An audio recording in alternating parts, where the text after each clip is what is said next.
athletic, bold, commanding. It's the Equinox EV, helps you show up in style and helps provide this show for you. We do a lot of golf talk on this one about our own games, about the perception of our games, about Trent Ryan's evolution as a golfer going into breaking 85, Tiger Woods maybe coming back, and what we should expect. So yeah, it's all brought to you by Chevy and the great Equinox EV, gentlemen. A lot of the game comes down to driving the golf ball and how can you do it? Can you do it efficiently? First, can you keep it generally straight, but then also can you get the distance to then make the rest of your game easier? Your proximity to the hole is unbelievably important. We get into all of that. Driving the golf ball is important. Obviously, driving a car is extremely important. We trust Chevy, the Equinox EV, the 17-inch diagonal touchscreen display, unbelievable infotainment system. I'm a huge infotainment system guy. I love the integration of how the phone works on it, how everything just works, the maps, the music, how all of that on the inside of the car is working and running. For me, Chevy has absolutely knocked it out of the park with the Equinox EV. We've seen them, we've been inside them, we've driven them. Unbelievable stuff. Go check them out. Make sure you go check it out and leave the driving, when you get to the course, all that. You can get there in the Equinox EV. We've done it. We've driven multiple road trips, filming trips. I was in the Pacific Northwest. The Equinox EV offers 319 miles of EPA estimated electric range with front-wheel drive. Saw that. One charge, driving all over the place. So when it comes to EVs, the Equinox EV, it's the smartest choice you can make. Now let's talk some golf. If baby Frankie became the leading scorer for the New York Rangers, who were you rooting for? Yeah, I mean, I think we gotta nip that in the bud now. If he got drafted by the Rangers, it'd be outrageous moment, like getting drafted into the NHL. I'd be so proud, but I wouldn't be able to root for him.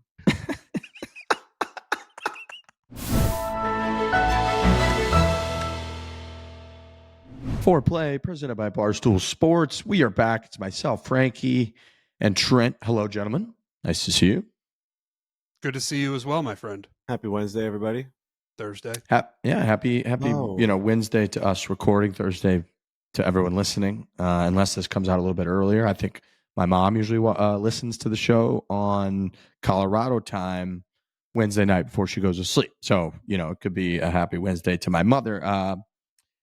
We're back, like I mentioned. I got a few things queued up for today. But first, I'd like to shout out the latest Breaking 85 episode. Awesome venue. I just got through a lot of it. What a round from Trent Ryan. Not going to spoil it yet. It's only been out for a day or so. Came out absolutely firing.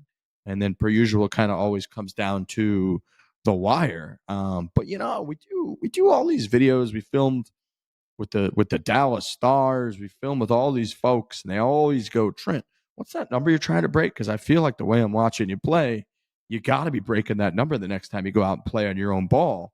And so to go out there and test it, your game has come such a long way. It's very fun to watch.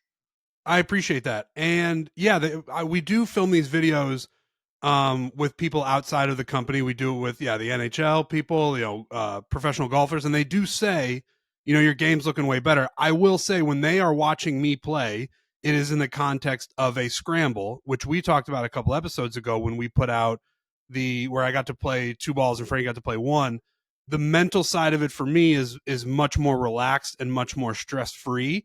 So I feel like I play better in those contexts. It's when it's like, all right, Trent, go out there and play your own ball, and the number is the number. I definitely get a little bit more nervous. There's more pressure. I talk a lot about pressure in the latest Breaking 85 that just came out. And yeah, it's just a different element for sure. So, but yeah, again, we won't spoil it, but it felt good. My putter was on fire. That was one of the first times on the front 9 where it was like, wow, my putting is really saving me. And I was playing well overall, but when you're putting really well, it's just a different game. When the ball's going in the hole, or when you're even lag putting better, where the second one is pretty much guaranteed every single time, it's just the momentum of it really carries you throughout the round. But I appreciate it. My game has come a long way. I've worked really hard on it. Frankie's been there every step of the way, the ups, the way downs. We've just really been through it all during this breaking series that's been running for the better part of 5 years. And it's, we've documented every single part of it. and it's been really fun. There's been times when it has not been that fun, but for the most part, it's fun to go out there and just try to shoot your best score every single time. Yeah, it's a hell of a journey. Hell of a journey. That golf course is really, really interesting. It's so much fun. It's resorty, but like the greens are outrageous. So like trying to break 85 there, we got a lot of messages already being like, that is not an easy feat. So when you're watching that, like just realize, I mean, everyone that would play that golf course has a ton of trouble on the greens. The fact that Trent went into that with a little bit of a practice round, I think really helped us. The fact that we were able to do that 2v1 the day before, get a feel for the golf course, get a feel for how he had to play, and then went out there and attacked that breaking 85. But yeah, no, it's been a hell of a journey, man. Like it's just, I think a lot of people have this perception that like you're out there playing golf, trying to get to a lower number every single day, which I think a lot of people do think that we do. But like with all the travel and a lot of the events that we do, and like you're not playing golf every single day. So like when you are going out there, it's not as like a common of occurrence when you're trying to break 85 as people think. They're like, you've been doing this for 10 years now. Like, how are you not shooting an 84? It's like every attempt that you've seen, literally every time Trent has played ball in hole 18 holes, like, and we filmed, like that has been a breaking 85 episode. Like we've never just like gone out there and played golf and not filmed it for a breaking 85 episode. You know what I mean? That's so right. Every single time he's gone out there and played golf and tried to shoot his best career round, that's literally been filmed and put out on YouTube. So like you could just watch all the times he's tried to do it. That's like, that part always drives me crazy. Like, this guy plays golf every day. How has he not done it yet? It's like, well, not every single time he's played to try and break 85, he's posted the video.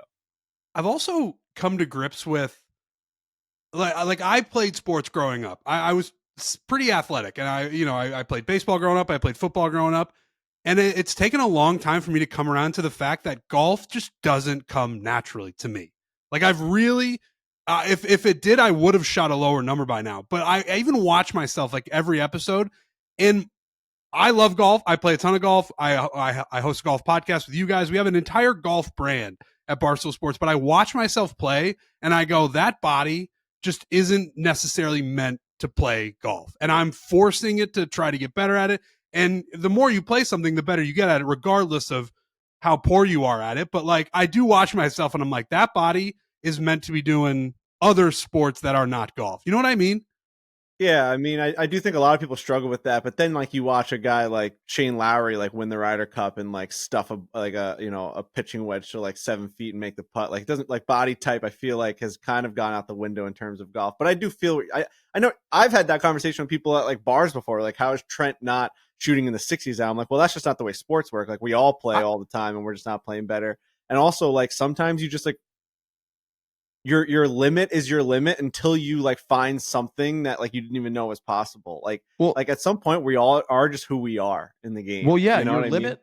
You're also, your limit is just your limit at some, like for everyone. Like there's just a fact that exists that like Scotty Scheffler is simply just better at this thing that we do, and his limit is so much higher than everyone else on planet Earth. And you can like go look and be like, I don't know, like Max Grazerman out there on the PGA Tour. And it's like just picking a random number, but it's like they both are playing golf all of the time. Max Grazerman is a phenomenal golfer, battled his way up the Corn Ferry Tour, playing a PGA Tour. It's like his limit is he's just worse, way worse than somebody else. So it's also not that crazy to think that like a lot of people's limit is just like, I don't know, man, I shoot 87 when I go out and play.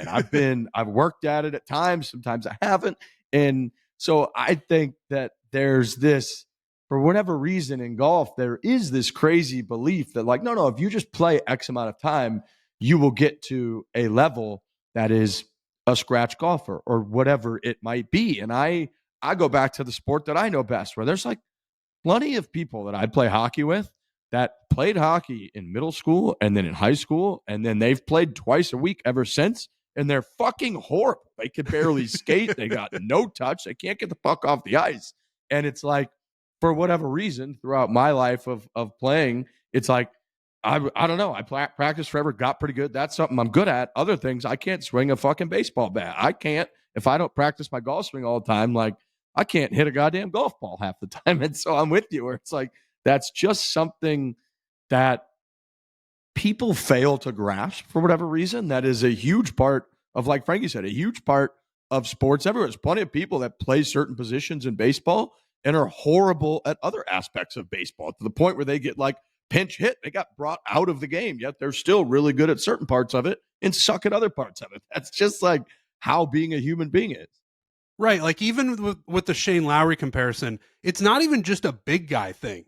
Like Shane Lowry clearly has something, whether it's hand-eye coordination and his body just moves in a way where he strikes a golf ball where he can be an incredibly gifted and successful professional golfer. Where I just watch my body and it's a little rigid and it's stuff you can work on. I'm not saying I'm completely at the ceiling where I'm just like, this is it, boys. Like, I don't think I can go any lower. I just think like some people have it and some people don't. And and you can work really hard at it and definitely get better. But I agree with what you guys are saying. There's definitely limits. The limit is different for everybody, and people got to sort of understand that, even for their own games. Like I'm sure people are out there, they get really frustrated where they are playing a lot, and they're like, I don't understand why I'm not getting better. And the fact of the matter is, we're all human beings. We all have different limits, and they just are what they are. Yeah, it's a tough fucking game, dude. So hard. Play your whole life and just get worse. Tough ass game. And yeah, the other part that you mentioned, Trent, that is important for people to realize. Like, we go through stretches where we definitely get to play a ton of golf, no doubt about it. But we also go through long stretches where we never play our own ball. And it's like, I think I do play a lot of golf. I get that. I was talking with a bunch of guys a couple of weeks ago in Arizona where I was like, I don't think I've played a round of golf that's postable on the Gin Handicap Situation app in a month, like over a month. And it was like the times I would play, we would go on a trip, we'd do scramble, we would do alternate shot. And then when I play in the Saturday game with Alistair and all my friends from Arizona, it's like we go out and we play a fun, like shamble alternate shot style format every Saturday. We never just grind on our own ball. And so you're like, then when you are asked to do that, it's like, oh, I haven't done this in 3 months, actually. Like, yes, I've played golf.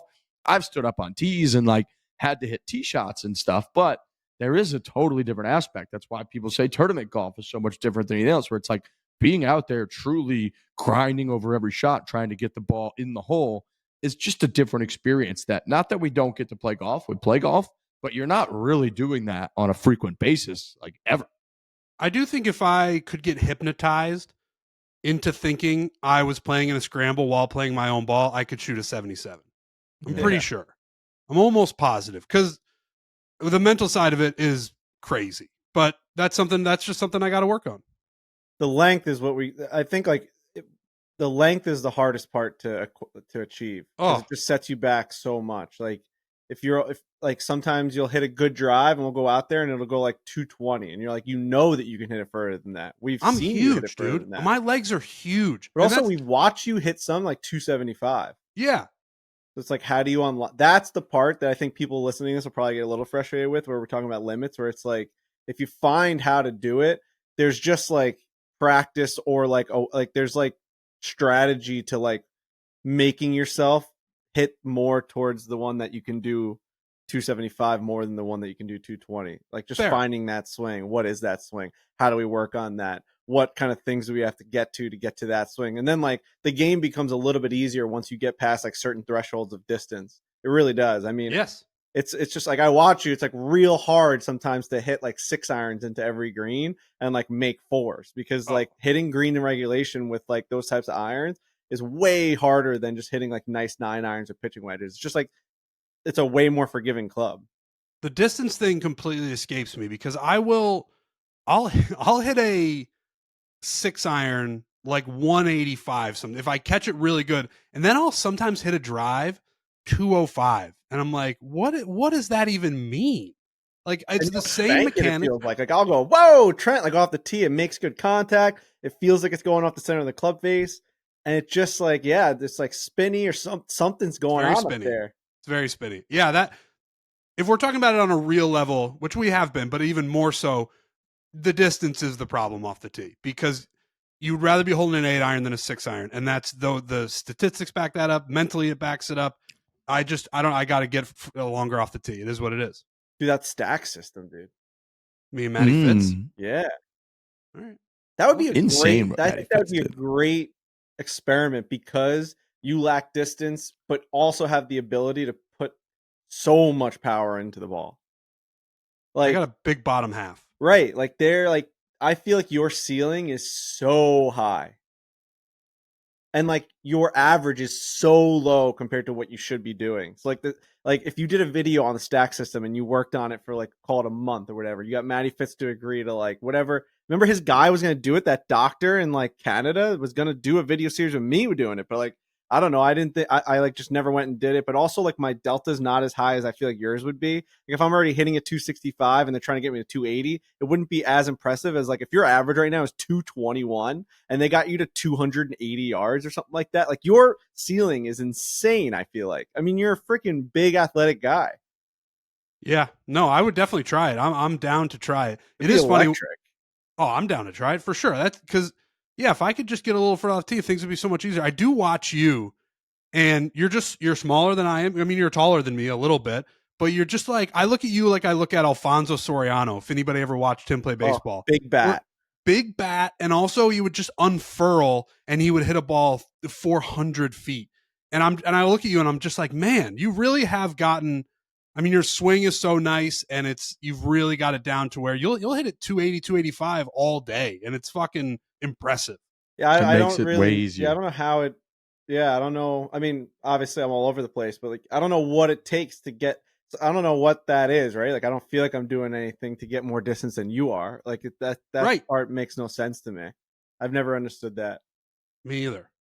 It's obviously like some sort of just like natural weight transfer that's like stopping you. Like you're not using the lower body, and like maybe just I played a lot of baseball, like helps me get like I don't know, like transfer the weight a little bit more. It has to be the answer, or like I'm throwing the hands at it a little bit quicker. I don't understand. Like I don't know what the physics of it are because you're 10 times stronger than I am.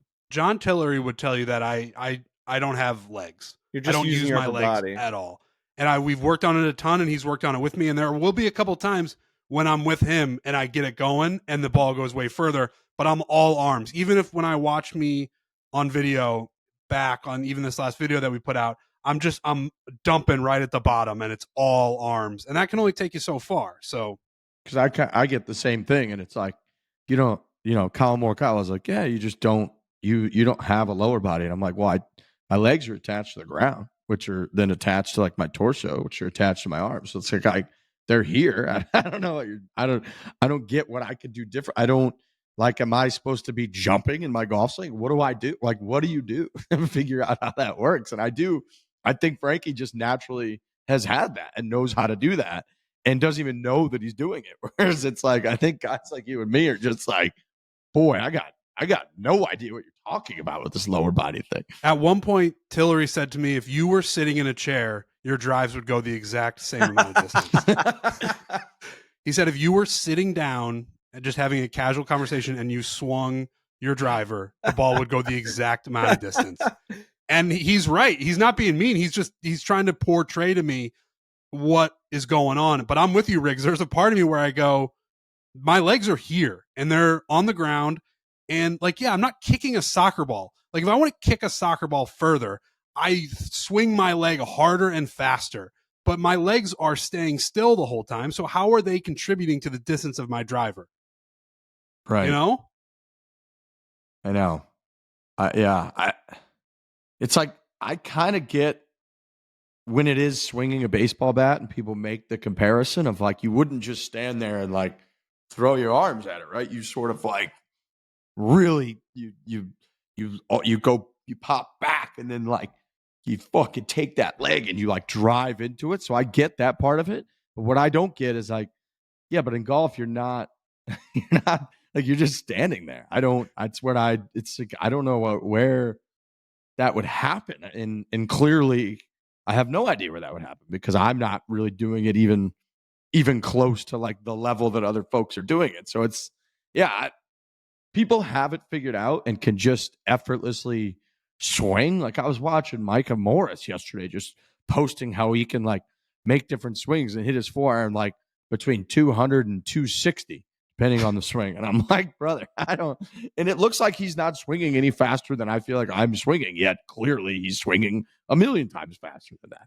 Well, the perfect example of this is you ever watch Jake Knapp swing a golf club? You can't believe what's going on there. Where it looks like he is swinging as slow as he possibly can, and he moves the ball and has a ton of speed. And that you watch that swing, and it'll really make you think about your own golf swing and the mechanics of all of it. And obviously, he's incredibly gifted, and there's part of that where it's just like he's got it, nobody else does. But you watch that swing, and it makes you think about your own swing in a different way. Just tempo town. Yep. I mean, Grant Horvat looks like he's swinging 20 miles an hour, and the ball goes on a string 280, no problem. Yep. Right. You know who knows how to use their bottom half? Aaron Judge.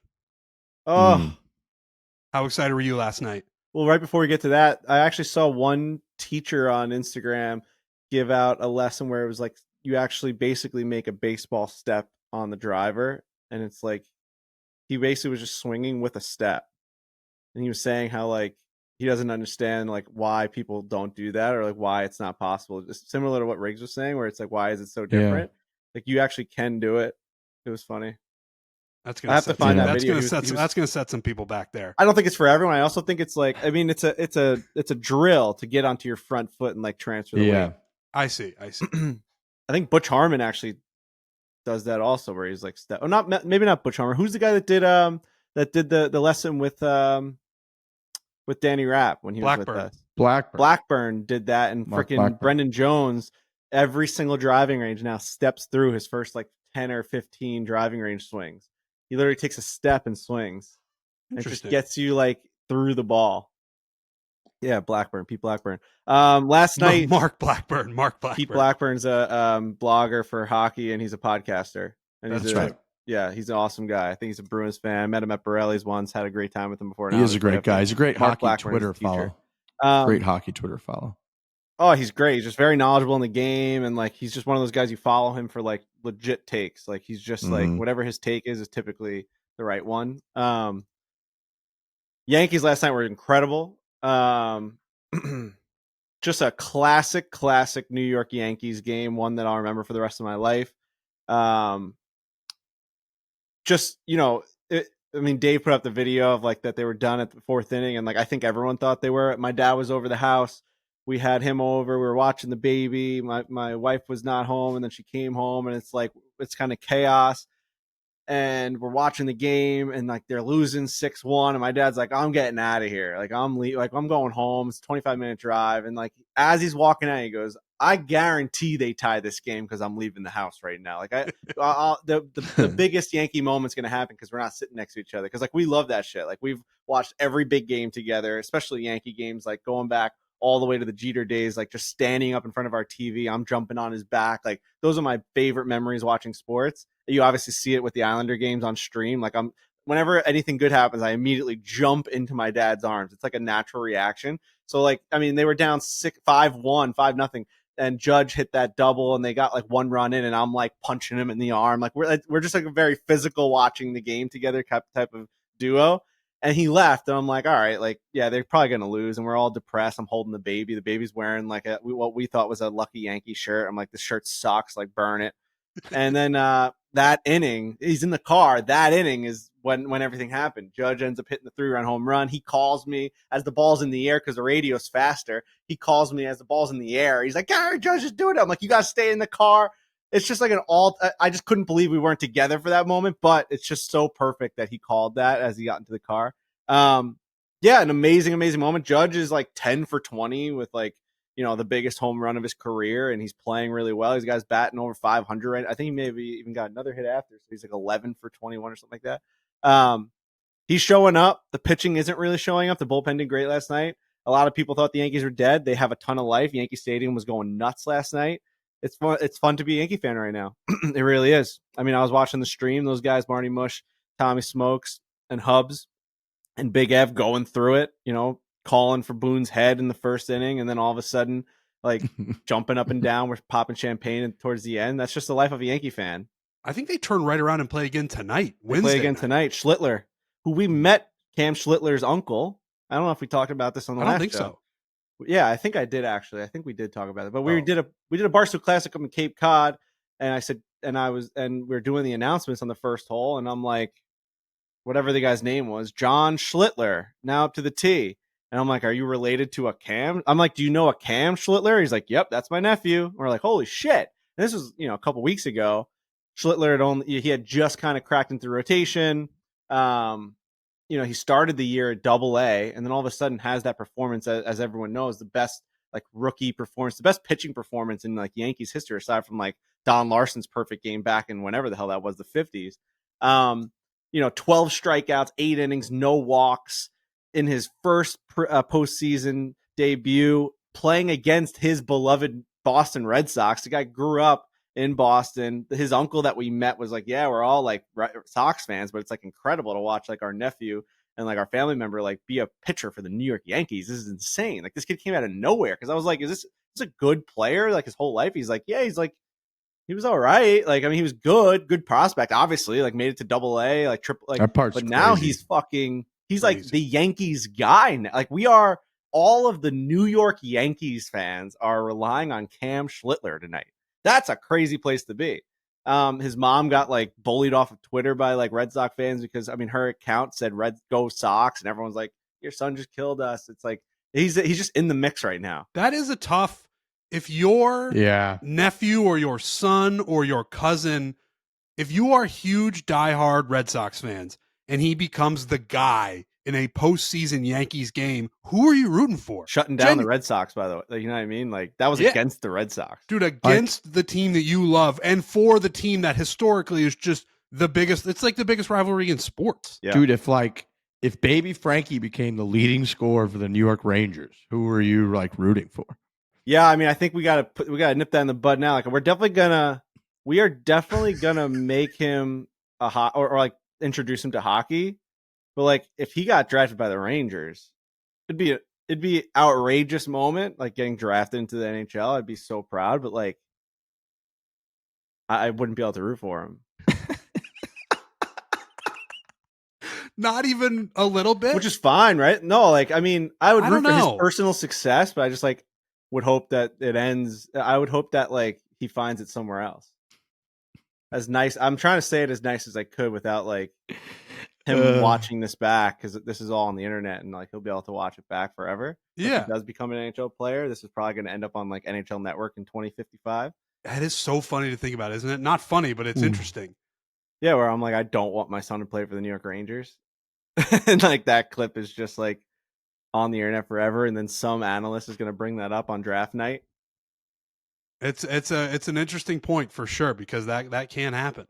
I'm sure things change when you get in those positions. I'm sure they do. I'm sure there's been a million cases where, I mean, you got to think every parent of an athlete that ended up making it into the pros was like a psychotically big fan of the sport that kid ends up being professional in. So like at some point you have to like figure out the fandom part, and then also like just being a parent where it's like, I mean, now my son's like on this team and I have to just like root for his success, because he's like, I literally made him and now he's like playing in the NHL, which I love.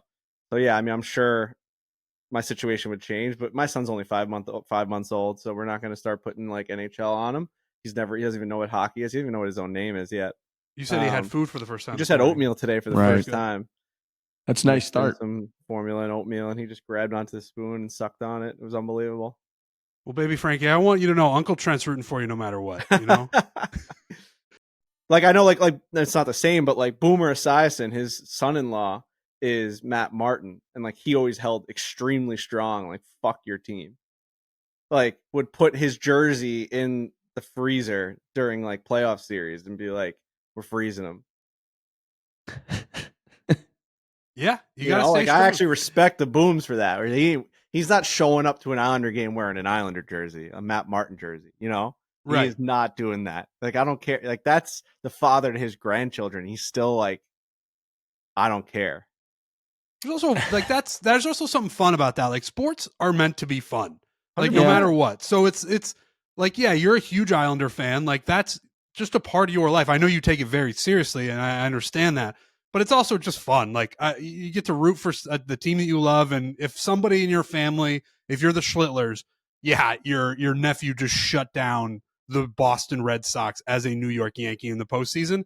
But it's still part of it where you're just like, that's pretty fucking cool. Oh, dude, the look on his uncle's face was like he was the most proud guy of all time. Because I was gassing him up. I'm like, your nephew pitches for the New York Yankees, and he's like gonna be a big role. And this was a month ago. Yeah, like, he's gonna have a big role on this team. And he's like, I know. He's like, this is insane. He's like, we go nuts when he pitches. Like, we go crazy when he goes up there and has to like strike out major league hitters in big moments. Like, that's our fucking family. It's crazy. It's the so guy cool. that like we've known our whole life. Like, that kid is like the guy now. So sick. So hopefully, I mean, you guys are listening to this. We don't know what happened, but could be wild if that just none of it mattered. When this comes out. That Vladimir Guerrero Jr. man, he is legitimately David Ortiz 2.0 for the New York Yankees. I mean, the guy never gets out, and he hits massive nuke bombs every single time he gets up, and you know it's coming. His first at bat, you're like, oh, like he's gonna hit a home run here. You gotta walk him. Bang, home run. Can't believe it. Same thing happened with David Ortiz for my whole life. Don't pitch to him. Bang, home run into that freaking dugout in Fenway. I mean, into that bullpen in Fenway all the time. Dragging a wagon, that Vlad Guerrero Jr. Oh, just a fat ass. His dive, his slide into home plate was insane. When you see the still of it, you can't believe that that's where he took off from. Big boy bounced off the ground. It's crazy. We're now getting in, and it's been this way for a long time, so this isn't breaking news, but like I vividly remember watching Vlad Guerrero. Like this is I'm just getting old. This is just a guy who's getting old, where you just see the sons of the players that you watched become superstars. And you're just what's the story, Ryan Richard? Maybe you can find it for me. I actually don't even know. Why does he hate the Yankees so much? Was there something that happened when he was like Vlad's son in the locker room? I had heard like rumors that like someone disrespected him, and he's like held a grudge against the Yankees. Is that true? I don't know that story. Maybe we can find some. He has like this vendetta against the New York Yankees. He's Vlad Senior. Through Vlad Senior, something happened where he's got it out for us. I even said last night when I was watching my dad, I'm like, why is he doing this to us? Like, what did we do? What did we do to this guy that he is so anti New York Yankees that he's gonna freaking? I mean, the guy's batting like 800 against us right now. Interesting. I don't know that story. Something happened, like a locker room attendant told him he couldn't sit there, or like kicked him out of the room, and he's like, fuck that team forever. I saw something going around about that. I just don't know if it's true or not. You never know what's true anymore, man. No. Oh, come on. No, not a chance. No clue. I was talking AI with somebody the other day, and they were like, yeah, it's getting out of hand. I was like, yeah, like my like aunt saw a video on Facebook and like thought that like the Pope kicked the opening kickoff of the Chicago Bears. Like, because like he's a Chicago fan. And like she saw a video of like the Pope, Leo, like kick off the football. And like the crowd went nuts, and he was wearing like a Letterman jacket. And she's like, "That's awesome! Like that's a great Pope." And I'm like, "He didn't do any of that." No, like that's. No. But it looks so real, dude. Somebody sent me a video the other day of Mr. Rogers and Bob Ross wrestling, professional wrestling, and if you send that to me in 40 years, and I absolutely will believe that's going to get to a dicey spot. Like right now, I think I got a pretty good eye. I'm just like, oh, that's got the markings and the look of an AI video. 30 years, letting that stuff advance, my brain getting older. I'm going to believe that the Pope is kicking off for the Chicago Bears. Did you see the one of Kobe streaming like NBA 2K? No. It's horrible. No. Dude. Ryan Richard, pull that up. Maybe we can't find the Vlad one, but pull up Kobe. So I have the Vlad thing. Oh. It's not really. It says it's a personal thing. It goes back to my family, Vlad said. It's a perceived snub that the Yankees directed towards his father in the back end of his career, and the New York media tried to bait him into elaborating, and he would not go there. Instead, he's opting to let his bat do the talking. Ooh, yeah, so maybe something happened. I mean, I know he ended his career with like the Baltimore Orioles. Maybe he wanted to go to the Yankees and something happened. Yeah, I mean, there's obviously bad blood there. But dude, you got to watch this because it's going to make you feel real weird, and it's actually horrifying and haunting. Like, rest in peace, Kobe Bryant. This should not be happening. I was going to say, I don't feel like we should be playing these because I know like the Robin Williams stuff that's like being said and going around playing like videos of like dead people are incredibly like disrespectful, I think. Yeah, maybe don't even play it then. It's I guess it's just like It's just insane how real it looks. Is my point. Like Yeah. you actually you could stumble upon that and be like, oh, that's from like yesterday. Yeah, Right. no, it's gonna get to a weird place for sure. Really bad. Dude, you guys, I don't want to give away all the details on this because it's private, but we were on a golf trip a couple of years ago, and it was when someone attached to a high, worth company, some employee at that company had been received a FaceTime from the CEO of that company. And in that FaceTime, the CEO was like, hey, man, I'm out of the country. I'm in a pinch. I need $300,000. I'll obviously give back to you and wire it to you. And the person did it. And then that person was like out X amount of money and couldn't get it back. And they were like, you don't understand. I received a FaceTime from the CEO of my company because it was so real. And it's like, I don't even know what you're talking about. That's one of the worst stories I've ever. I do know what you're talking about, and it's a dangerous world for that is insane fraud for all crazy, dude. And like, I feel for my parents. Like, I know my parents. You can never tell because like my dad's not technologically savvy, but like I know I almost get duped. I know people at Barstool Sports get like duped by emails. Remember like the Erica emails? Like all those Erica emails back in the day that people would get like duped by and whatever. So I'm like, if people our age that grew up with technology and email know that there's scammers are going on, are getting scammed, what chance does like my dad have? And I can't tell sometimes if like he was just not technologically savvy and made a mistake with his phone, or if like people are scamming him AI. And he's like, no, the text came from you. And I'm like, no, you don't get it. Like they can mask where it comes from, but also I don't. And so I'm like, dude, these people are all getting scammed by it. It's all so believable that it's not going to end up in a good place. Like this stuff is a problem. Yeah. It's really bad. I mean, I don't even like.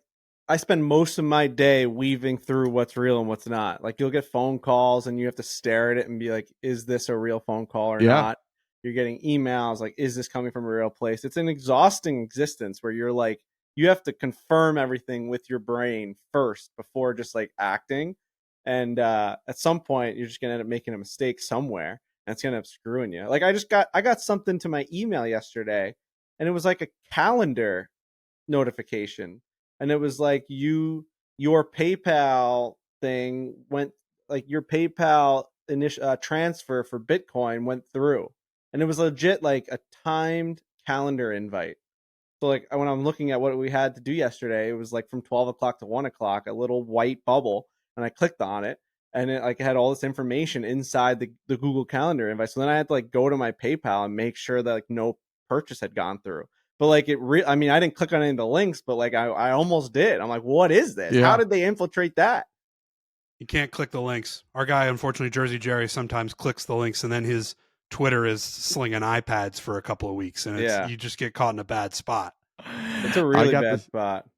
I got the same thing with Bitcoin multiple times where I got like it was a text that was like the code that you need for your withdrawal request from like your Bitcoin is this, and this. If you did not request this, make sure you click this link and call. And I'm like, I didn't request this. Somebody's trying to hack into my account, but they're on the next level of it where they know that you didn't. They're trying to use that to like, they're trying to use it to get your money from you. And it's just like trying to figure all that out in real time. It's a problem. It's a problem. I think that's all you can say right now is it's a problem.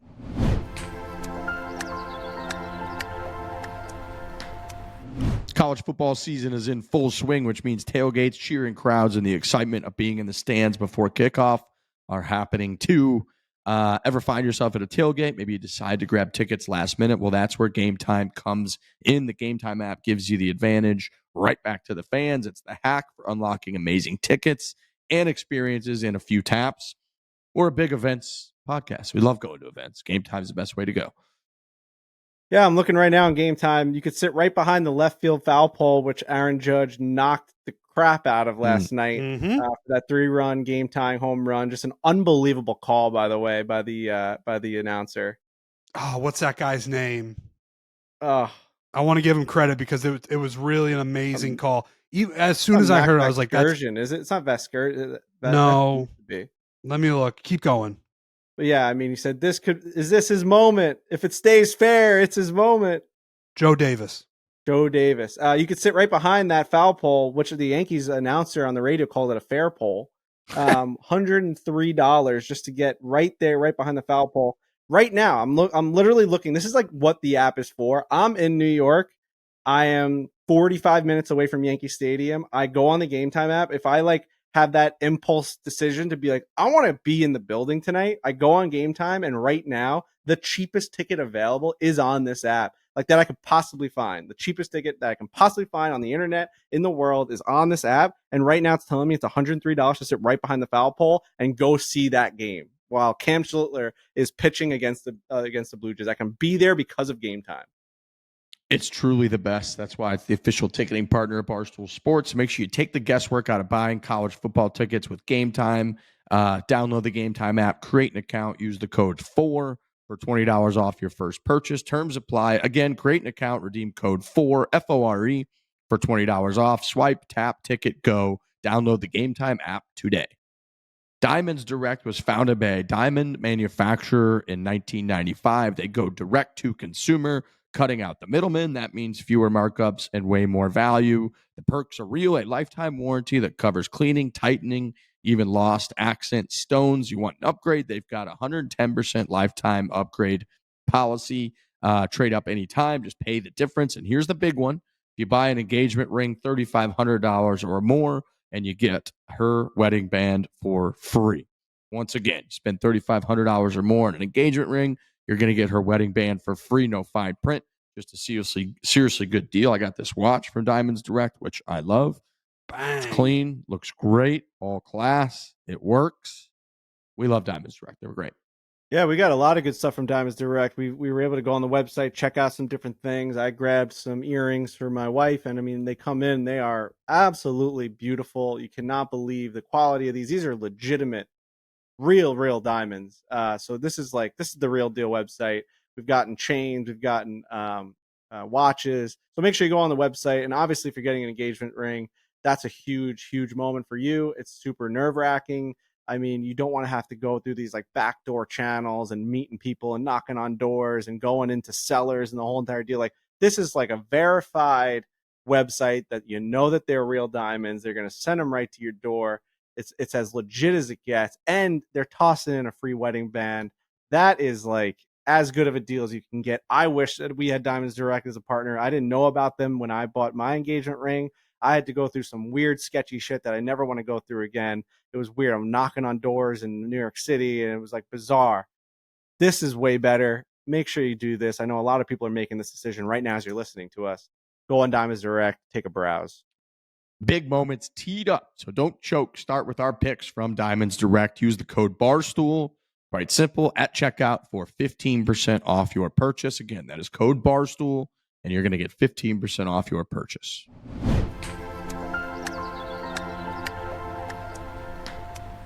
You think it'll get to the point though where like I know a lot of people are saying like it's going to get to the point where like actors, they're going to start using actors as faces, and that's like a huge dispute right now where like they could save so much money by doing scenes with just like an AI version of a really famous actor. You don't have to bring him in, you don't have to pay him the same amount of money. Like, do you ever think it'll get to the point in 20 years where they'll just be like a YouTube video of just like AI golfers of like of people that are well known, right? Like, it's not going to take jobs away from people, but like people will use it as a crutch to like get a video out where they'll just be like, oh, like let's put out like a perfectly edited, unbelievable golf video where like Trent shoots a fucking 79 and on like the last hole he makes a hole in one. And it's gonna be like the most engaging, incredible YouTube video. It's so believable because it looks real, but like it's all just fake. Like we scripted the whole entire thing. I think that will happen. I think that will definitely happen. What I've seen is happening now is like if people don't like the ending of a movie, they will tell AI to redo the ending. Like if you didn't like the end of Game of Thrones, which nobody did, it stunk. Mm-hmm. Stunk so bad those guys got a Star Wars movie taken away from them. But if you say you really don't like it, you're like, all right, now I want X to happen. You just put it in AI, it gets all the actors, and it literally makes a new ending that you can just watch and be like, that's the ending that I wanted. That's where insane. It's all headed. Where you can just, it's like choose your own adventure, but with art and with movies and with music and with, I don't know how I guess at some point you're going to have to put like, this is AI, like that's going to just be a watermark, but nobody's going to follow that. There's going to be people who are just like, no, this is what it is. It's not, in 20 years, I think all of it's going to be indistinguishable from real life.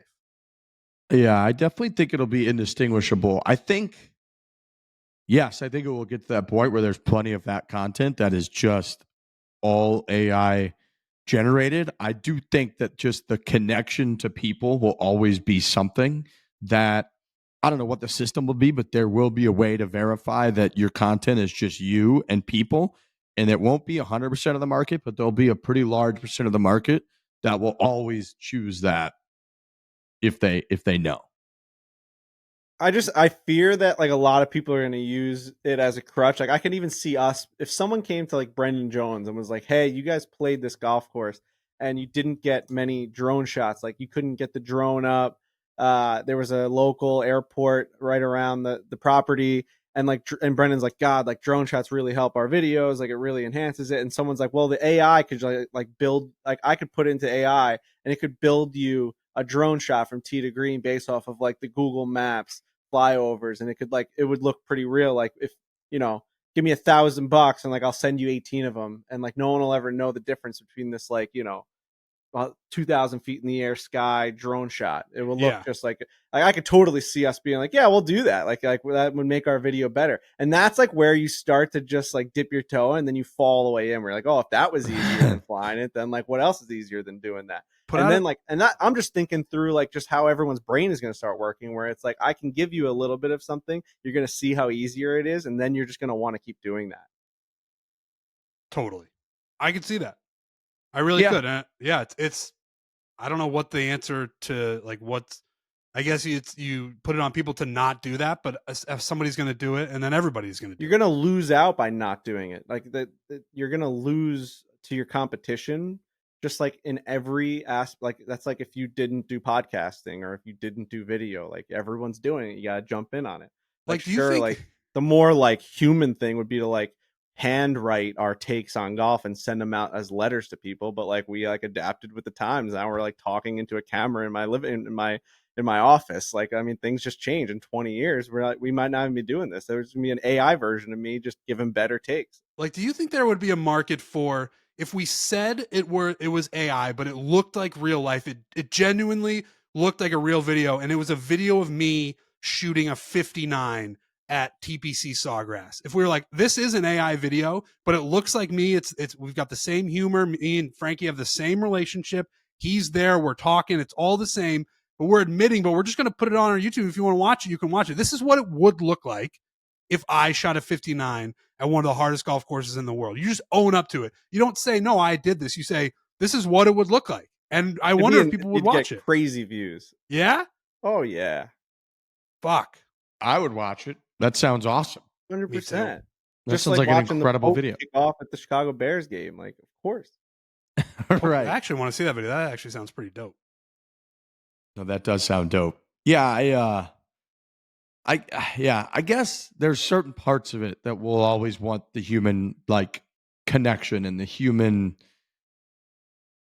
aspect of it where you can always relate, whereas you can't relate to like an AI generated thing, like that's if you're knowledgeable that it is AI though. Yeah, but I think right, and that's why I think there will need to be some sort of like verification system. I don't know exactly how that'll work, but I think there will need to be.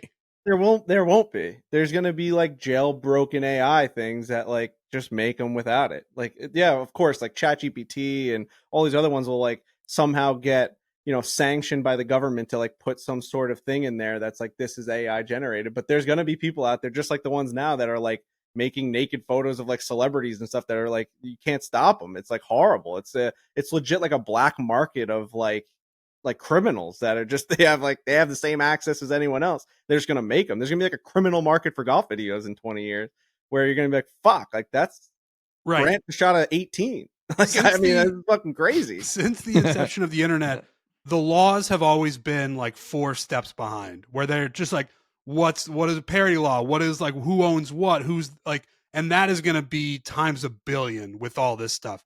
Like there's going to be videos that are certainly shouldn't be out there and shouldn't be allowed, but the laws are just going to be like, we don't know what the fuck to even do with this. You know what the worst part's going to be is that no one's going to believe the real one. That's a big problem. That's like what I just said before about how I have to like verify every phone call, every email, everything.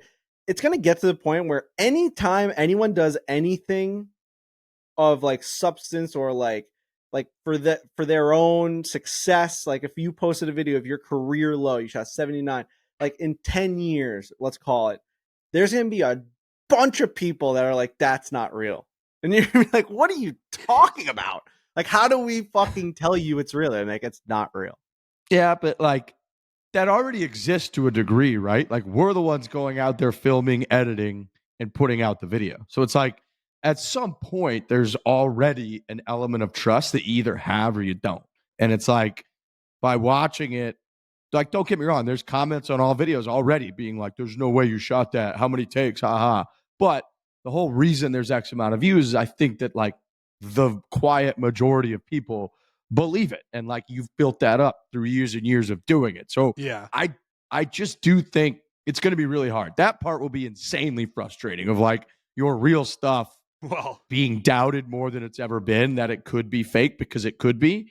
But I think that there will be this verification of like not necessarily some perfect system, because you're right, the internet's always behind, but like people could go to, you know, when breaking news happens, for example, there's like accounts that I'll go to be like, is this real or not? And I think that like with stuff that gets put out in the golf content creator space, whatever, that like people can go and see like, oh, the foreplay guys were tweeting out this video. Like, I trust them. I've trusted them for a long time. What they do is real. I think that'll be more of the verification system than it will be of some special label that's on a video.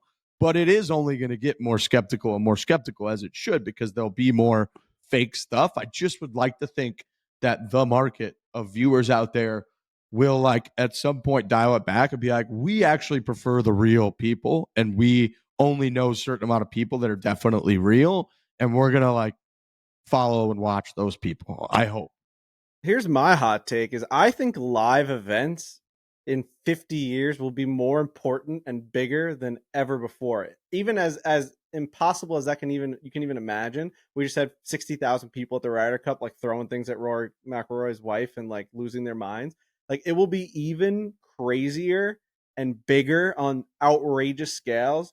I think as everything becomes a little bit more doubted and things start to become like way too saturated, where it's like everything's fake or like there's so much AI generated stuff, no one's going to genuinely believe anything, that like live events will become the thing that humans will, maybe not in 50 years, like 100 years. Like I could see a Broadway play being played at like MetLife Stadium where like 100,000 people show up to watch people sing like in real life and like actually act and like converse in real life. You could actually see them. You're like, okay, I heard about this, you know, like I've heard that they can do this, like not just in digital. Like this is incredible. We're seeing this with our own eyes. It's almost like going back in time to like the Renaissance times. You're like, wow, we're seeing live performances. This is incredible. I can't believe what we're seeing right now. It's not just on my phone, digital, like recreated by some robot.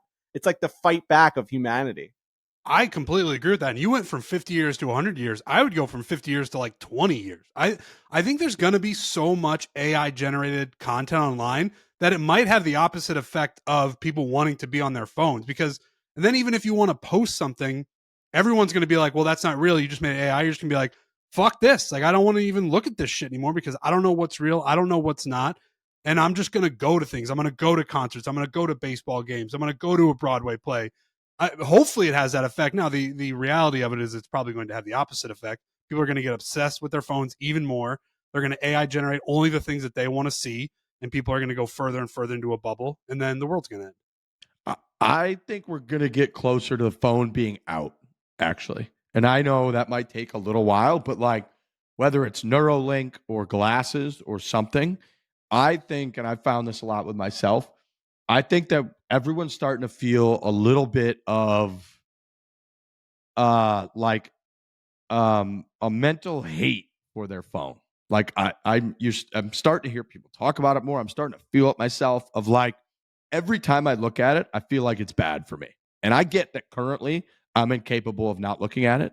Currently, I find myself stuck on doom scrolling all the time.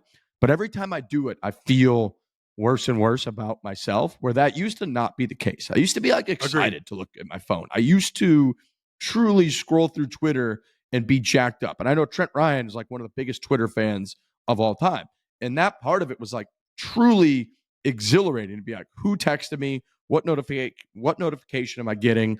And now I just feel like the companies that are in charge of the biggest get your attention businesses in the world, which are all pretty much the same damn companies at this point, they keep maximizing all of your attention to the point where like our attention spans suck and all of that I think eventually that's going to, and again, I keep saying like the market, but I do trust that like this many people eventually just kind of like turn the market towards the proper direction and spot. It just takes a little while sometimes. I think we're going to get to a point where it's like you're not as susceptible to this current attention grab that you are right now, because all of the AI is going to lead to like a better life and like a better relationship with technology than you currently have. And you're going to be more efficient at being able to get out of technology what you want to get, and being able to get out of like real human interactions what you would like to get. I think it's only going to get worse for 3 years, 5 years, whatever that might be.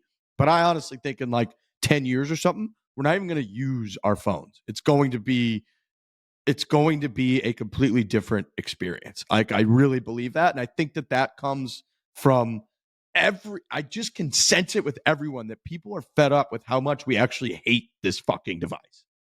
Yeah, but there's a part of me that thinks it's going to go so far into like the like integrated world where, I mean, I'm watching on Instagram, like if you look on Zuckerberg's Instagram, he's showing those glasses and like how it's going to all work, where like he's like twisting a knob to raise the volume like just in real time. Like that is way worse to me than just having something in a device that I can literally just put in my phone. And if I develop enough restraint to not look at that, I am literally just living in the world. But like Neuralink and all these glasses and things that are wearable and like things that are just like integrated into our everyday life will become so overbearing where like you need to use that technology that like interactions are never going to be the same, and like life's never ever going to be the same.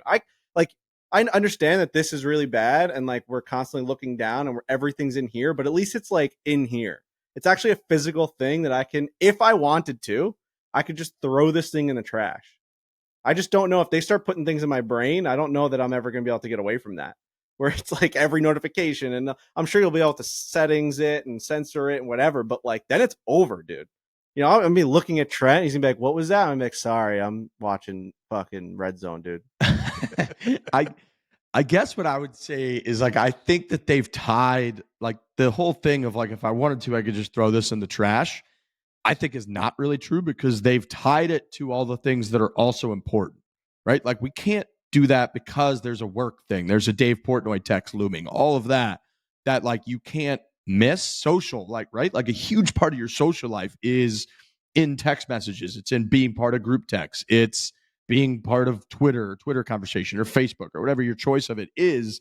That I just think they're going to get more efficient and more seamless with it, to where you are going to be able to integrate it without it feeling like you're taking yourself out of this world and sort of into another one, but that you can't help it. Like when I'm here in Pinehurst for like the days during the week, I kind of do the old school Trent Ryan, where like I don't talk to another human being for 2 or 3 straight days. It's kind of a quiet town. The people that come in as resort guests or buddies of mine leave town.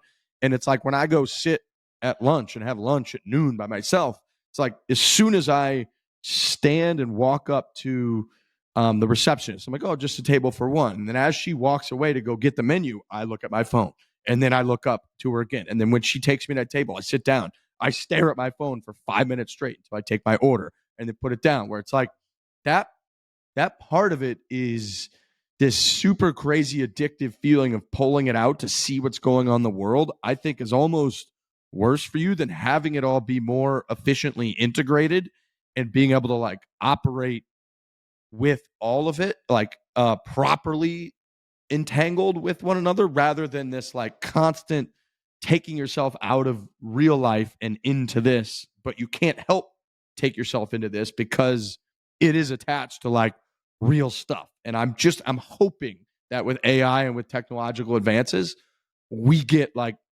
farther away from this and not on this trajectory that we've been going where, like I said, I now like hate my interaction with my phone, where I actually think I used to love my interaction with my phone.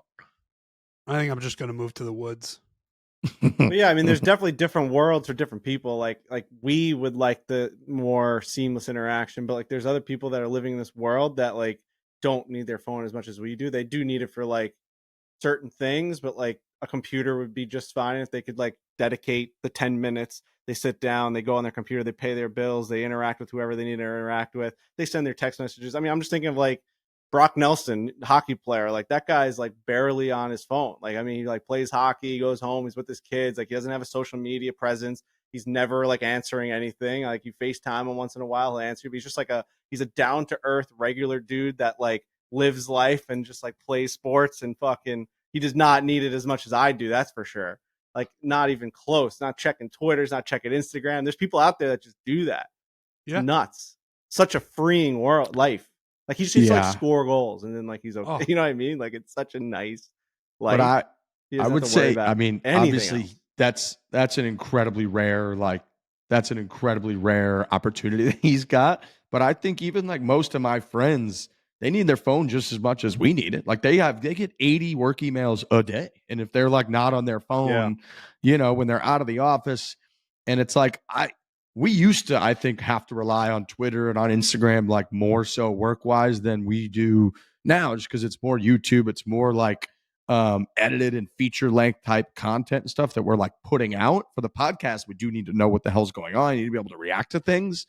But yeah, it is like this horrible mix of like they've combined things that are priorities in your life that you do need to be up to date on, you need to have access to, with all of this like drivel that you don't want to care about, but you do scroll because guess what? If you scroll for 2 hours, actually like 20 minutes of that 2 hours was interesting shit that you're glad that you saw. And so it's like worth scrolling for. And it's just, you feel like such a piece of shit when after you're doing it, and you just it's so yeah. Fuck man, I don't know where it's gonna go, but I just hope it gets better because I think it like makes me feel like shit about my time right now.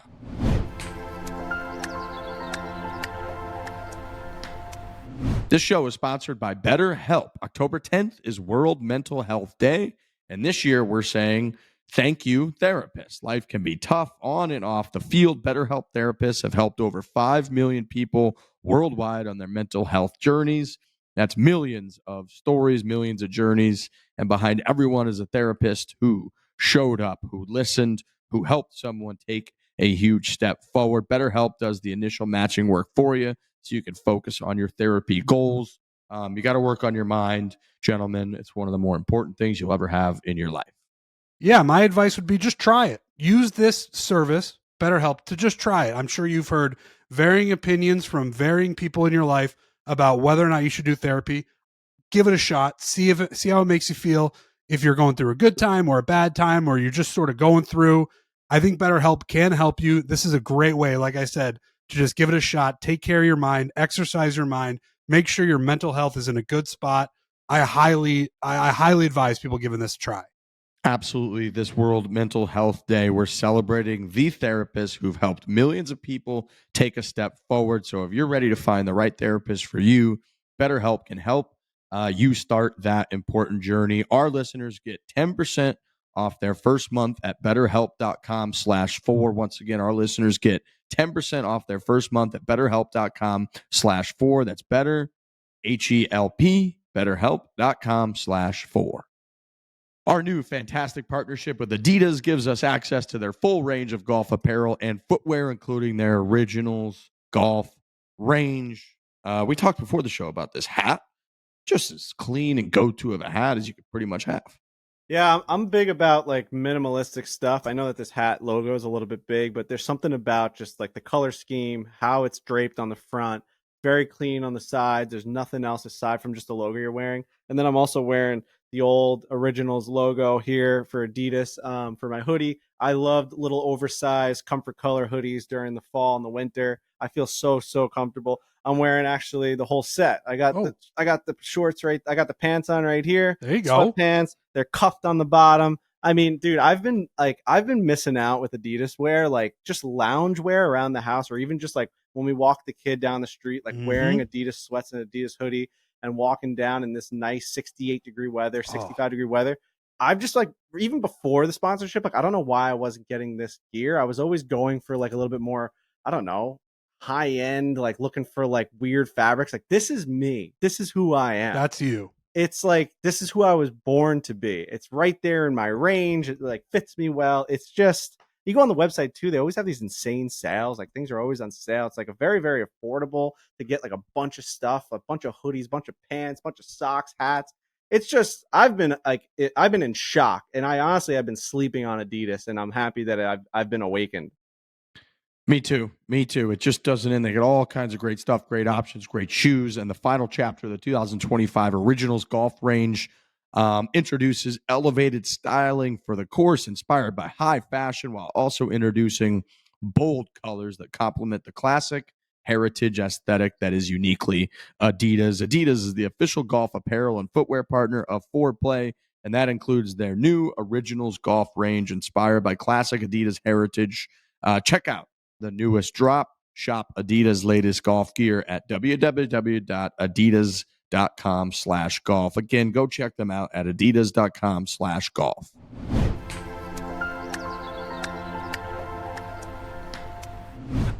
Tiger Woods TGL schedule was released. Hero World Challenge field was released. They left like 3 TBA spots, and then the first match that Tiger's team would play in TGL would be Tuesday, January 13th. So the question is kind of becoming, do we think we have an impending Tiger Woods return?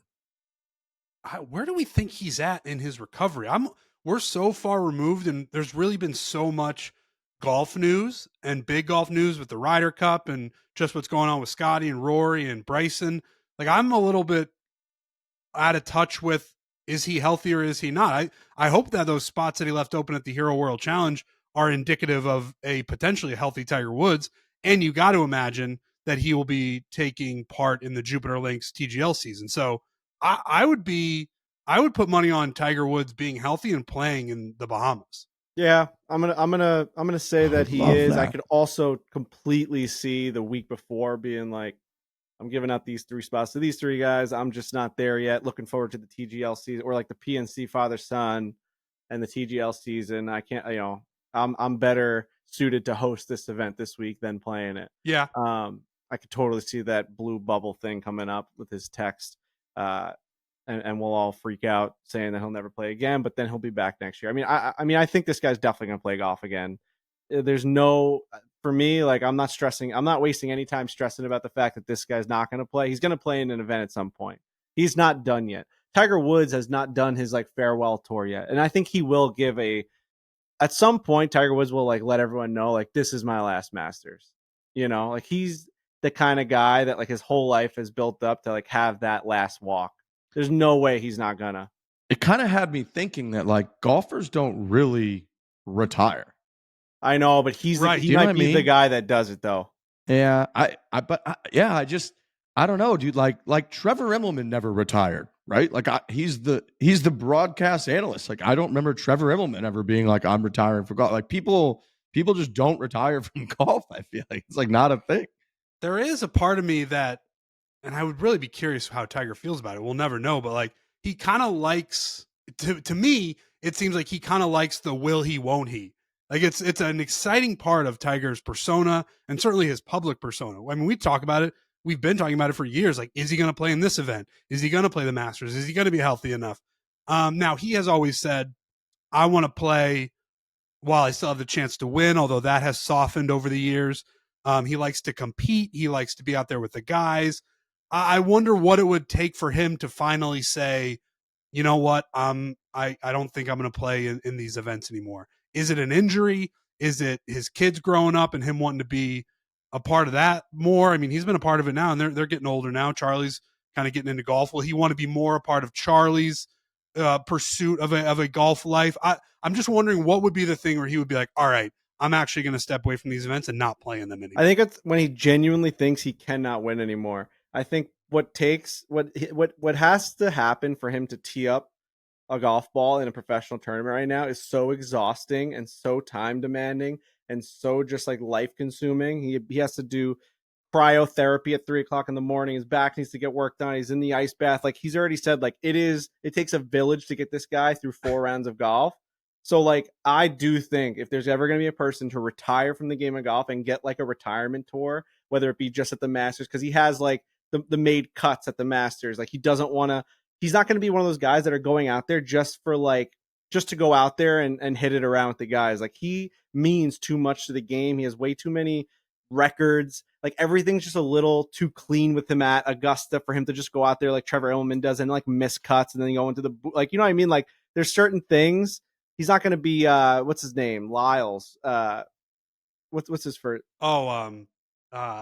Sandy Lyles with like, you know, out there just knocking it around at 80 years old. That's not happening. Tiger Woods is not doing that, dude. Like he's going to be like, I'm done. And like, if I make the cut here, like you just witness greatness. Like this is it. Like this is, and I genuinely think he's one of those guys that thinks, and he's true. He's right. If he thinks this is like, he changed the game so much that the fans deserve like to know when it's over and like get that one last chance as opposed to anyone else that's ever played the game. He transcended it so much that like everyone deserves that sign off to be like, we're about like that part of our lives is now done. Whatever his next version is, we'll love that as well. Even if it's still TGL and like whatever, but like the last time he tees it up at Augusta National, he's going to think that he can win it. And that's my stance. I don't think he'll ever play for like a ceremonial reason. I guess I would say that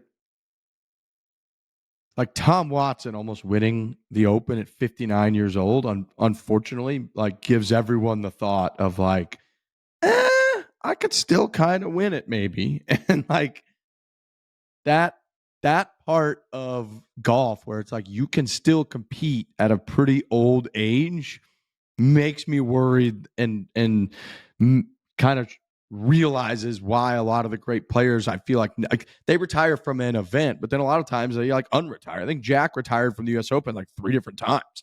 And so it's just like, I worry about that. I worry that we're never going to really know.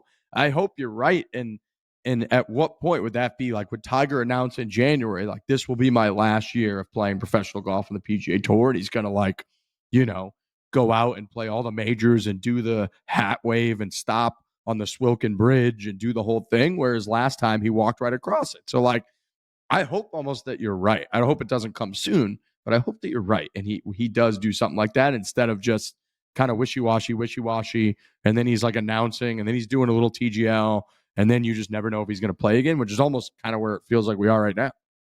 Yeah, that's what I was going to say. Like, we are in that world right now where, like, don't know if he's retired. Like, there's a world that you can make their argument that he's never going to play again right now as we do this podcast. Yes. So, like, yeah, I do hope that we do get that send-off because, I mean, I think he deserves it. I think the fans deserve it. I think, you know, you get those moments. And every time he plays, everyone's going to crowd around the TV. But, like, I don't know. I just think that this guy deserves that moment where it's, like, the montages are playing. He's getting interviewed. Everything is directed towards what he's done for the game. Like Tiger Woods does deserve that send off. So I hope that he gives it to himself at some point. I think it's going to be wishy-washy almost till the end. We've seen it evidenced with other sports and other great athletes. And golf is such an example, like Riggs is saying, that you can play it really long, like football. And we all watched Brett Favre go back and forth for like 5 years. And we're like, dude, it's over. But then he had that Vikings year and you're like, wow, it's not over. But football is such a sport where you can't play it until you're 60. You will die out there. A defensive lineman will lay on top of you and kill you. And because it's so physical. Golf isn't that way, where you're like, you wake up one morning and you're like, maybe I still got it. And I think we are living in a wishy-washy Tiger Woods world and have been living in that since, it's been a couple of years now. And I just don't see him coming out and saying, I am retiring. That just doesn't, to me, feel like a Tiger Woods thing. I think it's going to be, maybe I'll tee it up here, maybe I won't, until he's like 75. I really think that. And he was so great that he still probably thinks it's in there somewhere. Yeah, I think he's just a different case. The guy can barely walk. But like he literally like it's exhausting for the people around him to play an event. Like, I think it's just so unique of a situation. It's not just him being like, I think I can do this. It's like it's got to be a nightmare when he's like, I'm playing in the US Open. They're like, holy fuck. All right, here we go. Like the guy's getting like dropped into ice baths and like getting carried around like Voldemort as they're piecing together his body. They're like holding a limp Tiger Woods and like bringing him from room to room. He's only played 3 practice rounds and he's like laying back being like, all right, we're going to give it another go. Like that's not like Brett Favre being like, I'm still like running a decent 40 for the age of like 45. Like I can still throw the ball fucking 100 yards. Like I can go do this. I can literally still run the routes. Like Tiger Woods can't walk anymore, dude. I think if he were wired, but if he were wired the way that you're saying, he would have retired 2 years ago. I think he's getting to his end. Like I think this next year, whenever this next comeback is going to be extremely telling. I'll give you that. Like if he can get through a couple of events, I do think that like it'll add some years. If Tiger Woods is like WDing from, the US Open, the PGA Championship, and he's sweating bullets and he can't walk down the golf course, it's over, dude. As much as I don't want that to happen, he's gonna retire. It feels like we've built no momentum. We haven't built any momentum with Tiger. Zero momentum. In like 5 years. It's like COVID took all the momentum out of him. It's like when he did do a couple of these comebacks, he was able to build consistent momentum. And now it's just like every major is sort of a hit or miss. No momentum.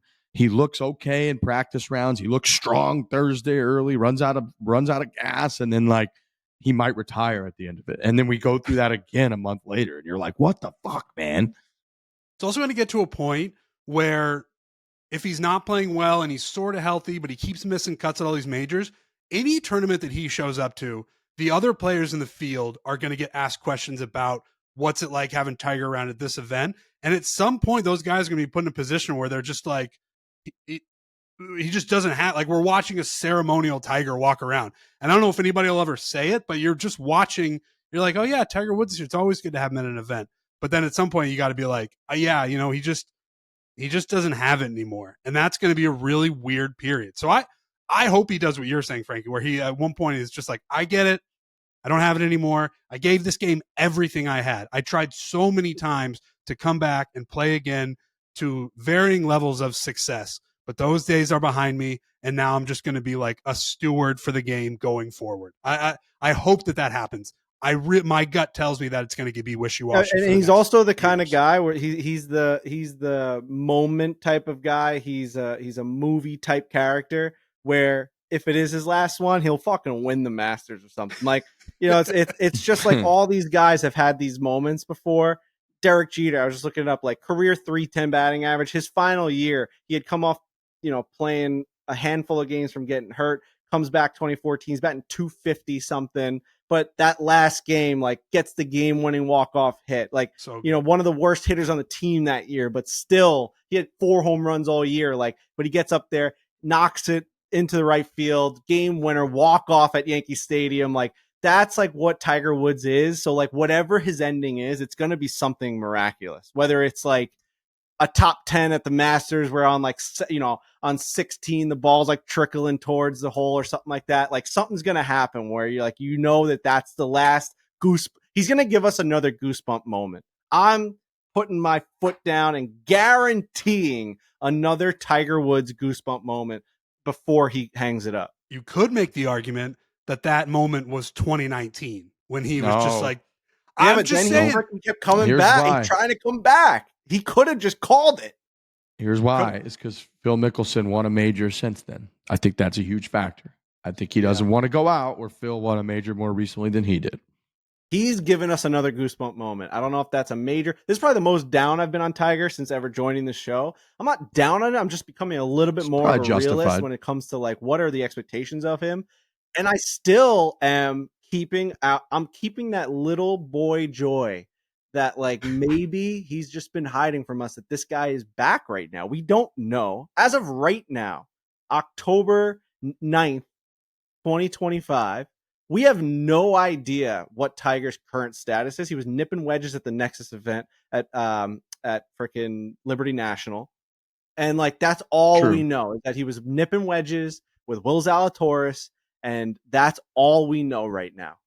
And that's actually a pretty good spot to be in terms of where he's been over the last couple of years. I'd rather not know right now than know what the actual reality is, because reality probably sucks. The reality probably sucks ass. And I'd rather have that little boy joy in me being like, all right, he's coming back. He's winning majors. Was that one series of videos and pictures from like Texas where he was at a junior event with Charlie and he was dressed fully to the golf nines and looked like he was ready to win the Masters? Wasn't that pre-Achilles surgery though? Oh, I think that was recently. I want to say that was in the last couple of months, but I could be wrong. I could be just... This Achilles surgery, I mean, everything. If he didn't drive off that cliff, this guy would have won. Now, I want to be clear on one thing. Tiger Woods didn't drive off that cliff. This guy would have won like 3 more majors. He was on fucking fire, this guy. I also want to be clear.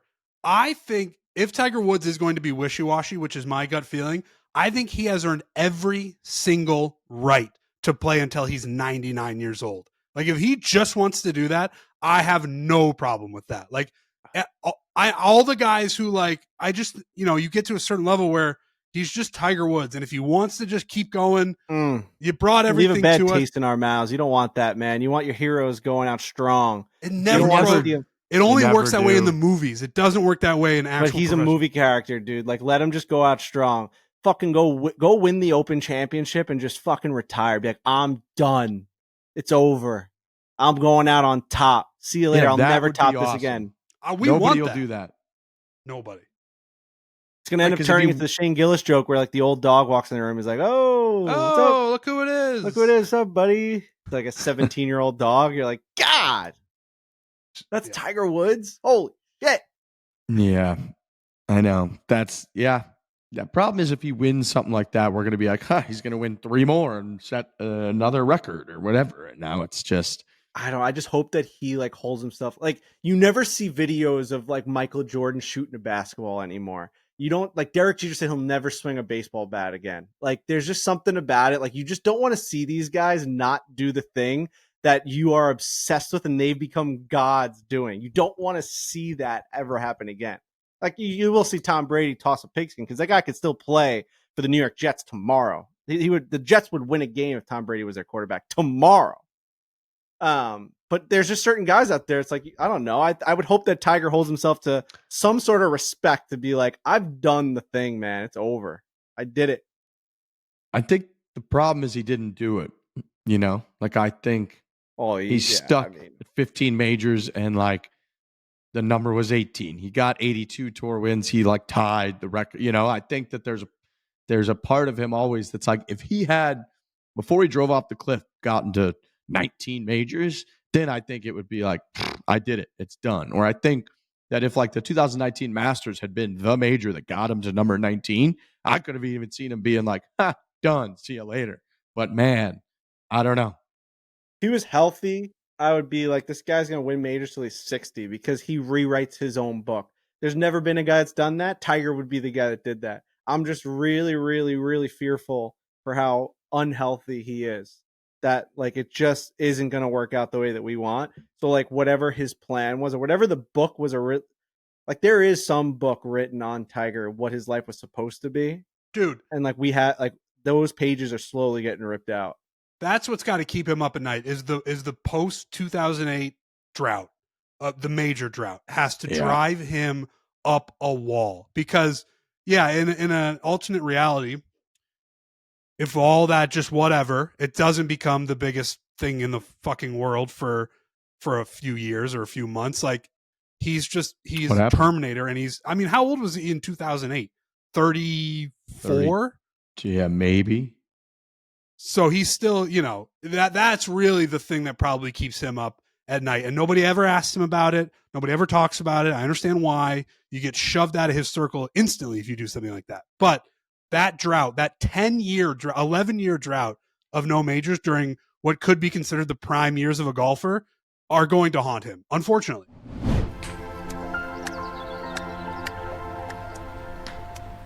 Are you tired of overpaying for your golf habit? It's a total buzzkill. That's why you need Golf Pass Plus. It's the ultimate golf hack for the guys who actually play. As a member, you'll save more than $400 every year.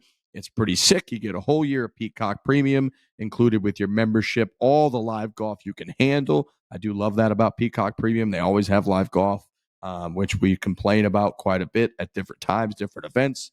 With Golf Pass, all the live golf that you can handle with Peacock Premium. If you want to play better, you also get access to expert instruction videos from real pros, not amateurs farming clicks. Golf Pass is everything you need, gents. We talk a lot on this show about, I talked a lot at the beginning about trying to get better at the game of golf. How do I do it? What do I got to do? Golf Pass is actually very helpful. They've got a ton of instructional videos on there. You sign up for the service and they're just all on there. Every facet of the game, every part of it, chipping, putting, whatever you need to, whatever your game needs work on, Golf Pass has an instructional video. You go on there. And like Riggs said, you've got all the live golf you could want. If you are a huge golfer and just a fan of the game of golf, Golf Pass is a no-brainer. And on the cherry on top is the waive fees on when you're booking tee times. There's a lot of things that add up when you're booking tee times online. You're taking all those out of there, and you're just getting the best deals you could possibly get. And they give you the $50 towards golf balls. So yeah, it's for me, it's a no-brainer, especially if you're obsessed with golf like we are. You want as much content as you can get, and you also book a lot of tee times. Golf Pass Plus is the way to go. So stop overpaying for your golf habit. Golf Pass Plus gives you the hookup on the tee time savings, like we mentioned, and expert instructions so you can play more and play better.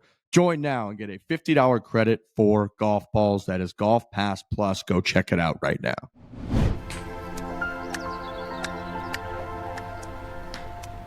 I'm going to give a little player update. Max Homa.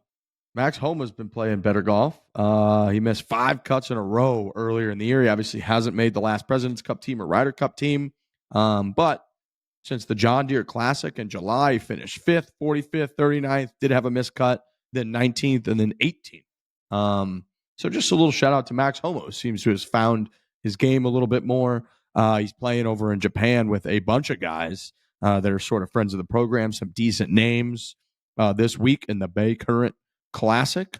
Joel Damon, Max Homa, Gary Woodland, Xander Schauffele, Wyndham Clark, Sung Jae Im, Minwoo Lee, Adam Scott, Callum Morikawa, Chris Gotterup are all pretty decent names over in the field that week. So just a shout out to Max Homa, who's hopefully turning a little bit of a corner. Shout out to Max. Yeah, we would love that. Nice to see him back in the mix. I was actually going through our YouTube channel the other day with my dad. Like, he was just asking, he's like, oh, all these guys are getting so many views. Like some of these videos are getting so many views, 1.3 million, whatever. And like, I was like, Dad, you forget sometimes that we went on this run before a lot of these groups even came around. And if you go back at our top views, like there's 25 videos over, 2 million views of these insane matches with Max Homa and Pat Perez and One Club against Rory McIlroy and Scotty Scheffler and Tiger Woods and Rory again and Scotty again and Max again. It's like, it was insane run. And like, it is funny to look back and be like, oh, we did do that. Like the run that a lot of people are on with like the Maxes and all these things, like they'll get a lot of these golfers in. Like we did that run. And it is fun to go back and watch it. Yeah, sure. It was like 3-4 years ago. Some of them, and some of them are 2 years ago. Some of them 1 year, some of them this year. But it's a fun trip down memory lane, just realizing like some of those videos are fucking monsters now. Monsters. Yeah. Yeah, they have like, it is nuts to see. I think there's a couple of them that have over like 3 million views of videos that we put out. Like, that's hard to do, man. That is hard to do.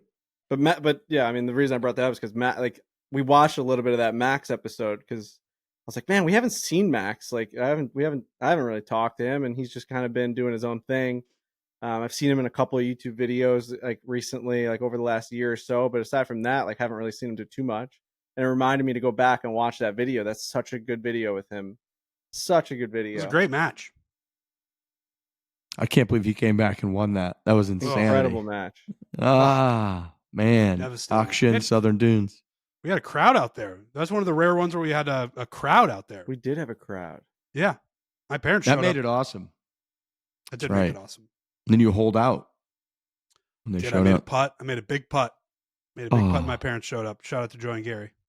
Man, that was really cool. I wanted to comment too that The NHL really does just suck at marketing their product. Like I'm a hockey guy. I had no idea they were even starting last night. I didn't even know. I swear to God. Yeah.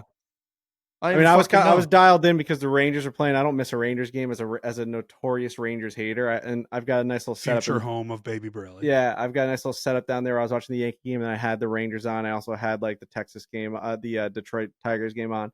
But Rangers, absolute dud. Nothing makes me happier when like MSG's filled with a bunch of super happy fans. Spent a lot of money. Opening night, centennial year, 100 years, new jerseys, new coach, new captain. They lost 3-0 to the Penguins. Didn't even score a goal. You don't even know if they have a centennial goal horn or a goal song. Didn't even play. Maybe next game. No, worst home opener you can ever imagine. It is. Mike Sullivan's giving this huge pregame speech. It's all over ESPN, going nuts in the locker room, teaching them about like dedication and patience and like playing for each other, and they went out and just lost 3-0. It was fucking awesome, dude. The biggest cheer of the night at MSG last night was they showed the Yankee game on the Jumbotron. Sidney Crosby looked up and was like, "Oh shit, our Blue Jays are losing." Did I see that the Islanders aren't playing until Thursday night? They play tonight. Yeah, it's so weird. Because I was like, oh, I wonder. I follow the Islanders to see how psychotic you're going to be, and I was like, oh, I wonder how it'll be for the podcast tomorrow. And I was like, it's opening night. They're not playing until Thursday. Well, it was only 3 games last night. It was like, America's team plays, which is like the Rangers. I was calling the Cowboys of hockey. I see. Okay, I got you. And then, there's a bunch of games tonight. And then I think like the next, so it's like Wednesday, Thursday is really like the alternating opening nights. But like it was an ESPN kickoff on yesterday. Yeah. I saw we have the Penguins, so I might be, putting my foot in my mouth. We may lose 3-0 also. But for now, we're 0-0. Clean slate. I saw like a banner raising on Instagram, and I was like, "Wait, what the hell is going on?" I turned it on. I was like, "I had no idea tonight was opening night. I just didn't realize it." I did see Nate talk. Our guy Barstool Nate tweeted like, "Wow, the back-to-back champs are raising a banner at 5 p.m. on a Tuesday. Great job by the NHL." It's just like it did feel very random. It was so random. I was like, I thought it was a preseason banner raise or something. I was like, what are they doing over there in Florida? And couldn't believe it. And then no. It was real. It was very real. So, let's see. Live Golf followed me on Instagram after our talk. Then I don't know what that means. I got a DM from them too that said, "Let's get you fellas to an event next year." From Live Golf. It. Yeah, I got the follow also. I know exactly who it is. I met the guy. I could put a face to his name. There you go. All right, that's great. I mean, like we said a lot of honest stuff on the last show about it, and I'm happy if they listened to it and they heard it. I mean, I don't think it was anything bashing or anything. I think it's pretty constructive criticism or just like honest opinions on their product. I probably have the same honest opinions, both positive and negative on the PGA Tour, and we've 100%. Given those as well. So, I mean, I know they have a huge event in Chicago, and we have a pretty big, base in Chicago, so maybe we make something happen for that one, because I know that's supposed to be an insane event this year. They're like trying to double their capacity or something like that. Oh baby, yeah, I would love to go to that. I'd love to check out a live event. I do want to make sure the live event that we go to is one like that. That's like, got some juice to it. And reminder that the Kirk match again is Wednesday next week on the 15th, 9 a.m. at Granite Links in Quincy, Massachusetts. So come on out. Speaking of live fans, come on out and watch. Otherwise, gentlemen, I don't think I got anything else on my list. Actually, I want to give a shout out to our movie guys at Barstool. They launched a new podcast, Project Big Screen. And I know Kirk was on the first episode. I don't know if he's going to be on all of them. I haven't listened to the episode yet, which I will, because I'm a huge movie guy. And I think our movie guys are so good. I agree. Like Gooch and Jeff D. Lowe, Ken Jack, Clemmer's on there. And obviously Kirk Minahan.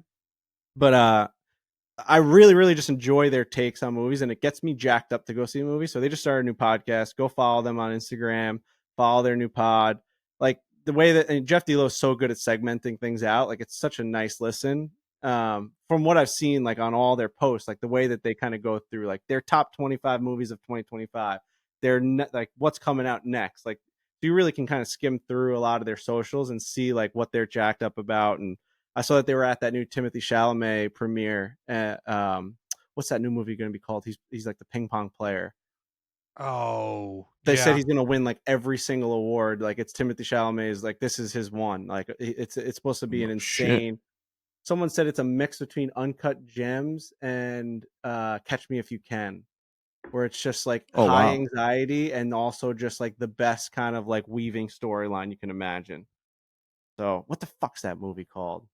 Marty Supreme. Marty Supreme. I'm really jacked up for that one. And I want to see the new Leo movie. I was just going to ask you about that. I haven't seen it yet, but that's the number one on my list. People are saying it's with the baby. I haven't had a chance to like go to the movies because he has to like go to sleep at like 7 o'clock at night, and you just like can't leave the house. This baby, I tell you what, you just can't leave the house, right? So it's like you're kind of like, I mean, you're playing for the Rangers. You can't go to the movies. You can't go to the movie theater unless you like have someone come sit at your home and just like sit inside your home and just like stare at your TV for 3 hours while I go to another screen and eat popcorn. It's such a weird thing. Like, hey, can you come here?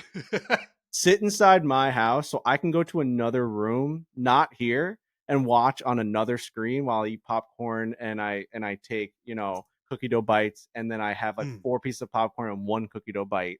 And I like to mix in the chocolate with the popcorn, but not too much. I can't put all the cookie dough bites in the popcorn because then it gets all messy. And you don't want a surprise of chocolate because it feels like you're touching poop. But like if I can get that rock hard cookie dough bite and that freaking crunchy ass popcorn, God. But like it's a hard ass to be like, come sit here while I go do that.